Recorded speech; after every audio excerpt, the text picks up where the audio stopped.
theoretical sense.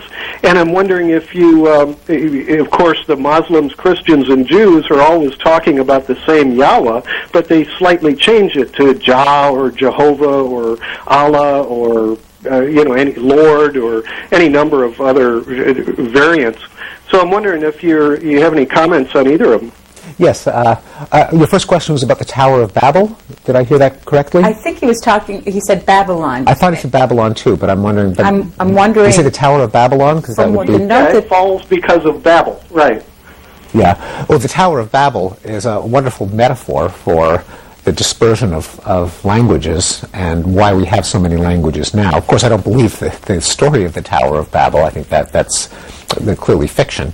But it nonetheless is true that many language families, say all the Indo-European languages, from Sanskrit and Hindi through Farsi, it's spoken in Iran, through the Romance languages, the Slavic languages, the Germanic languages, including English, all have similarities that suggest that they historically descended from a single group of speakers, some mysterious people sometimes called the Proto-Indo-Europeans.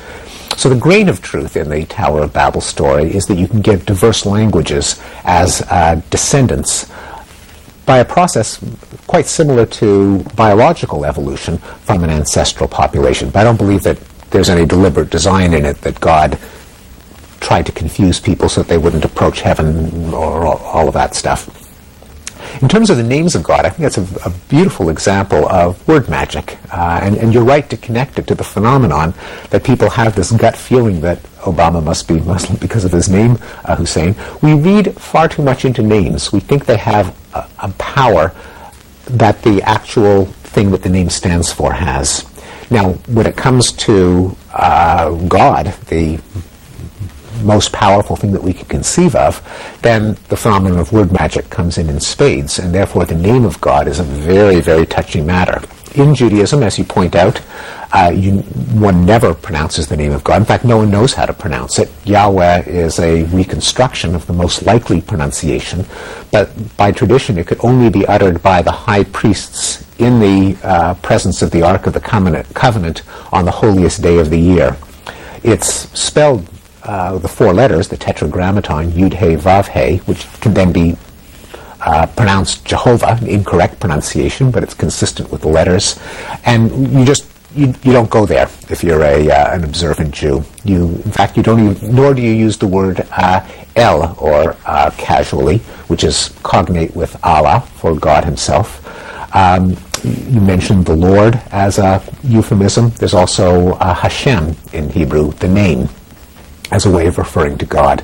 Because the intuition is, and it's a primitive intuition, but one that people can't get away from, that as soon as you mention the name, it's as if his eyes are on you. He's saying, yes, you called me, and you don't necessarily want God looking at you too carefully every time you mention the name. And so by discussing it obliquely, you hope to get a little bit of a breathing space. And I think it's a very similar phenomenon, and this is almost blasphemous to say it, to why we use euphemisms like the N-word, the S-word, the F-word, like a long illness instead of cancer, or passed away instead of died, that there's some emotional stab that we get when using the word for a fraught concept that we avoid by reaching for a euphemism instead.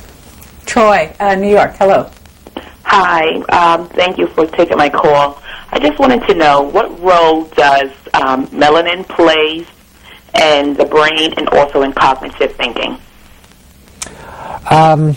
I think that most of the claims that you probably heard for the role of melanin are exaggerated. They've gone into quite exotic and kooky theories of differences between the behavior and emotions of blacks versus whites. I think melanin can involve some of the same biochemical pathways as chemicals that are involved in the brain, but that I'm not sure what you're referring to, but chances are it's some pseudoscience. Is there the possibility someday of a drug that can make us more intelligent, or a drug that can make our language abilities broader? There's nothing on the horizon that would be so specific as to improve language abilities. It's not out of the question that there could be drugs that focus attention better than our current drugs, like the coffee in this cup, without the jittery side effects. Mm-hmm. It's not inconceivable that there will be drugs that will enhance memory.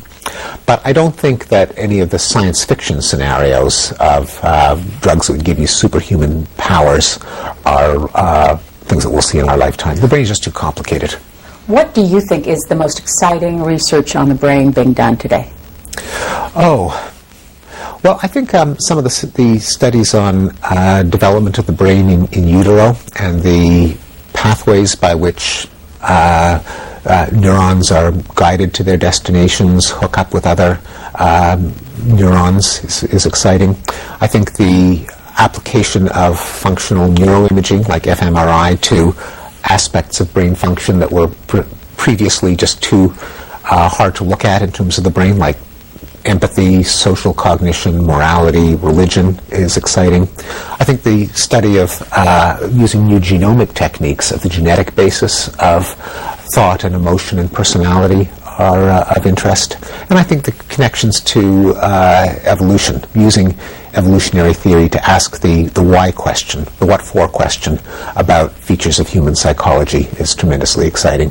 Do you think that there might be a day in which the issues of depression and mental illness will be able to be thrown away with actual manipulation of the brain, such as is being discussed or has been tried in some people? I think they'll get better. I don't think they'll be cures in the same sense that we have, a vaccine that's done away with smallpox or polio. I think that they're too heterogeneous, too complicated, but I do think they'll get better. Next is Fresno, California. Hello. Oh, hi. Hello? Yes, I'm here. Can you hear me? Yes, go ahead, please. Yes, I have two questions, one to be answered briefly and one in greater length. The first is how emotions are defined very differently from language to language. For example, pundits are very fond of using the term schadenfreude, but they don't understand that it means maliciously it's someone else's misfortune. And the second is, for instance, someone can wish when they hear someone else's good fortune that they also had the same good fortune without being envious or jealous. And I've never seen in any other language reference to emotion like that, but I know many people have it. And after you answer that briefly, I have a question about the work of Damasio and other people's work in the role of emotions with reason and rationality. Yes, well, we often borrow emotion words from one language to another. Schadenfreude being an example, pleasure in another's misfortunes. Chutzpah from Hebrew, probably originally from Slavic language. Angst, also from German. And they don't always have the same meaning as they had in the original language. Chutzpah being an example, where in Yinglish, or borrowed use of Yiddish words in English, it often refers to something good, to spunk, or gall, or ambition, or gumption. Whereas in Hebrew, it refers to aggressiveness, and it's a bad thing. If you accuse someone of showing chutzpah, it means they're arrogantly demanding something that they have no right to, as opposed to just being impressively self-assertive. Schadenfreude, I'm told, has a slightly different meaning in German than its use in English. And this often happens in any kind of translation, that the word changes its meaning.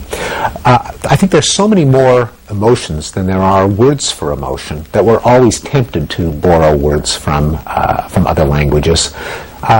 Emotions are continuous or analog, and words put them into discrete pigeonholes, which means there'll always be an emotional richness that we feel we have trouble expressing. And so if we learn of a word from another language that does a slightly better job than the current inventory in English, we're apt to borrow it. And in doing so, like any words, there can be some loss in translation. In terms of Antonio Damasio has emphasized the importance of the emotions in rationality. that there are some cases in which fear, for example, can be an important motivator in avoiding dangerous options. He's shown that people with